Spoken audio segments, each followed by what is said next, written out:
Plastic മാലിന്യങ്ങളിൽ നിന്ന് നാടിനെ രക്ഷിക്കുകയാണ് കുട്ടികൾ. മാതൃഭൂമി സീഡും കുടുംബശ്രീയും കൈകോർത്ത് കോട്ടൂരിൻ്റെ ഈ മേഖലയ്ക്ക് പുതിയ പ്രതീക്ഷ പകരുകയാണ്.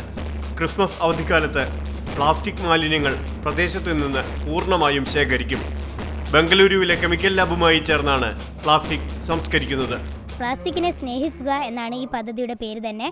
അതുകൊണ്ട് തന്നെ വീടുകളിൽ നിന്നൊക്കെ ശേഖരിക്കുന്ന പ്ലാസ്റ്റിക്കുകൾ ഇവിടെ എത്തിച്ച ശേഷം ബാംഗ്ലൂരിലേക്ക് അയക്കുകയാണ്.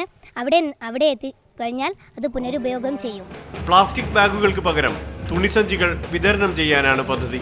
തുണിസഞ്ചി അയൽക്കൂട്ടങ്ങളിൽ നിന്ന് ഒന്ന് രണ്ട് അംഗങ്ങൾ വീതം ഇവിടെ പങ്കെടുക്കുകയും തുണിസഞ്ചി അടിച്ചു കഴിഞ്ഞ് ഇപ്പോൾ അതിൻ്റെ ഭാഗമായിട്ട് തന്നെ ഇപ്പോൾ ഓരോ ആൾക്കൂട്ടത്തിന് അത് കൂടുതലായിട്ട് വ്യാപിക്കണമെങ്കിൽ 4-5 ആൾക്കാരെ വിളിച്ചു വരുത്തിയിട്ട് അവർക്ക് പരിശീലനം കൊടുക്കേണ്ടതുണ്ട്. ഭൂമിയുടെ ഹരിതമേലാപ്പിന് തകരാറുണ്ടാക്കുന്ന മാലിന്യത്തെ പതിയെ അകറ്റുകയാണ് കുട്ടികൾ.